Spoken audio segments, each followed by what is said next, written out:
नमस्कार मु Ipsita युवांस youth organisation जड़े वॉलंटियर एवं आमे आज बुद्धखोल विजिट करने आसलु एवं दुखर विषय यही जे एठारे प्लास्टिक परिमाण एते परिमाण रे बढ़ी जाइछि एवं एठाकार जो लोकल लोक मैंने अच्छा से मैंने आसी एठारे भोजी करुछंदी किंबा पिकनिक हो जो मैंने भी एठी पिकनिक किंबा भोजी करुछंदी सेमानक माइंड रे एतिकी रहिबा दरकार जे आम बुद्धखोल गोटे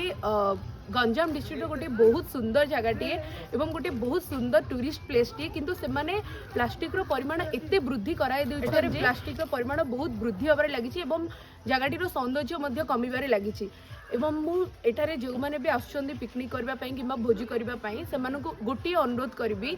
आम मानक सहित आपण गोटे इनिशिएटिव नियंतु एठारे आमे अधिकरु अधिक परिमाण रो गछ लगाइबा एई जगार सौंदर्य को कमाइबा नाही एवं जो मैंने भी एठारे पिकनिक किंबा भोजी करने आसुचंदी सेमानक माइंड एतिकी रहिबा दरकार जे से माने निज सांगरे किछि गोटे जिनस आणंतु जोंथिरे कि आपण रिटर्न होला टाइम रे जहाँ भी वर्ज्य वस्तु जहाँ भी प्लास्टिक जिनस रही जाइतिबो सी जिनस को आपण पुणी आपणक सांगरे नेकी जांतु एवं पाखरे थिबा डस्टबिन रे आपण से जिनस को पकाई दियंतु जो द्वारा कि आमे प्लास्टिक रो परिमाण एठी ह्रास करि परिबा एवं एते सुंदर जगहटी को आमे नष्ट करबा पई निज तार सौंदर्य नष्ट करबा पई आमे बिल्कुल भी देबा नहीं एतिकी कही मु समस्त को अनुरोध करूछि। धन्यवाद।